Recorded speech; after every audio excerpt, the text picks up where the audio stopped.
So you just heard there from the Victorian Premier Daniel Andrews saying that the strategy is working. That's the health strategy anyway. The business strategy is something entirely different. You actually tweeted yesterday that the city is on its knees. Can you elaborate on the mood this morning and what your constituents are telling you? Thanks, Peter. Well, we've been speaking with businesses for weeks now, and it's important that their voice resonates through all of these discussions. It is about lives and it's about livelihoods. Businesses in the city of Melbourne are telling us that absolutely it's not sustainable to think that they are in lockdown and they are restricted from earning revenue and expect them to survive during lockdown, so they're looking for immediate financial assistance. And secondly, yes, flexibility on what those trigger points are and a sense of certainty and transparency about when they can reopen, something that is realistic. And it's encouraging to hear those comments about continuous review because we know that many other jurisdictions have their economies open and they're managing well. And the businesses in the city of Melbourne are looking for some of that flexibility. What is the mental sense, I suppose, if I can put it that way, at the moment, Sally, when you're where you are, you're in the situation that you're in, and you're seeing the rest of the country basically function as well as it can and continue to move forward while you're continuing to go backwards? Well, look, the mental state is very focused on what does the day-to-day look like for businesses here in Melbourne. And we've heard on your news bulletin, there is a sense of desperation and despair. There absolutely is. We have to provide some sort of hope and confidence of what the future looks like for these businesses. And I also feel that a lot of the discussion is becoming more polarised than it was before. And I really think now isn't the time for division, and it's not the time for delay. In talking to mayors across the world, particularly those in the US, many of their efforts have been hampered where there is division, particularly across levels of government. And I know that people are really keen to push and to challenge. But at the moment, from our perspective, it's very much about working to provide that immediate financial assistance with the state government and federal government, and also look for that flexibility around the triggers so that our businesses can open as soon as it's safe to do so. What sort of assistance is needed? Well, for many of the businesses, their bigger expenses are ongoing. They've still got to pay rent, even if it's a proportion. They've still got ongoing costs, whether it's insurance and utilities. But of course, for many of them, they've still got payroll that may be on costs for their employees that are on JobKeeper.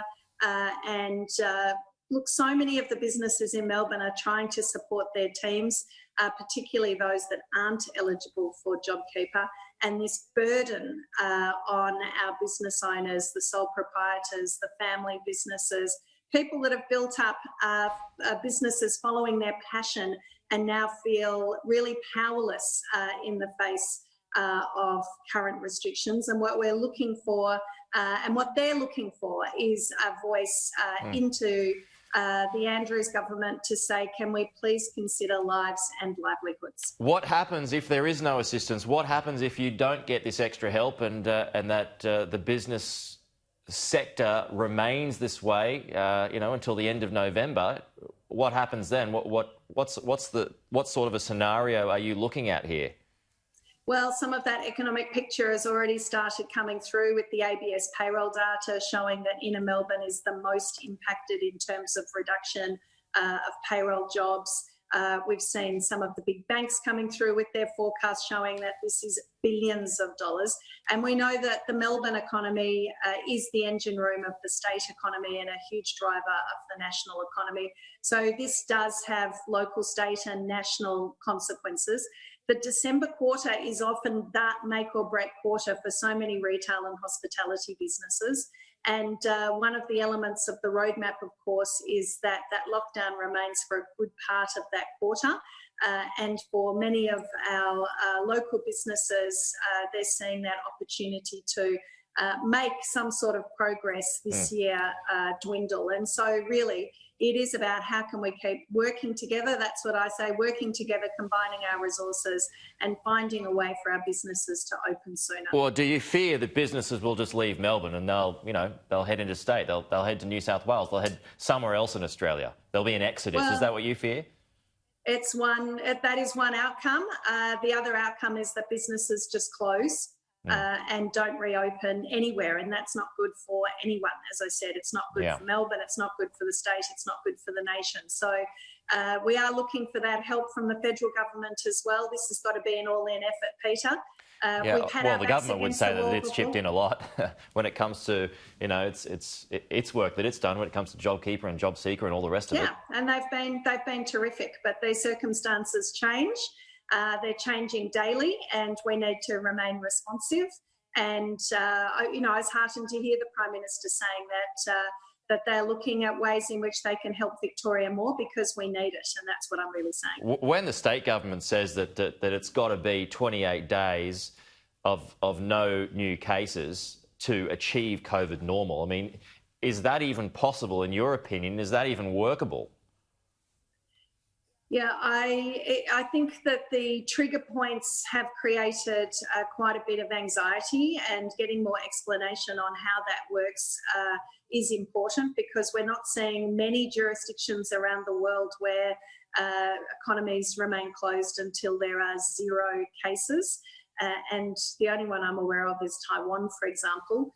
We do look at Queensland, that has 2 very low numbers, but still does have a few infections, and they're going to host the grand final. So these are natural questions that come up, and businesses are really looking to have a voice into state government to understand more about those trigger points. But importantly, even if we look at the hotspot definition around Australia, that's what we were talking about yesterday. It's 10 cases each day for 3 days creates a hotspot.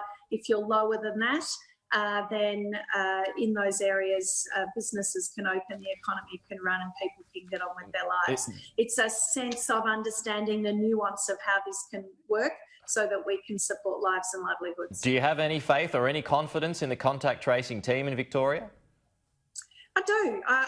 We've got to believe in our health experts. We've got to believe that if we keep bolstering the resources and making sure that they've got the right tools, that contact tracing is going to work better and better. And we need that, because even once we get through lockdown pre-vaccine, we know that social distancing, mask wearing and contact tracing are going to be important elements to how we operate effectively. All right.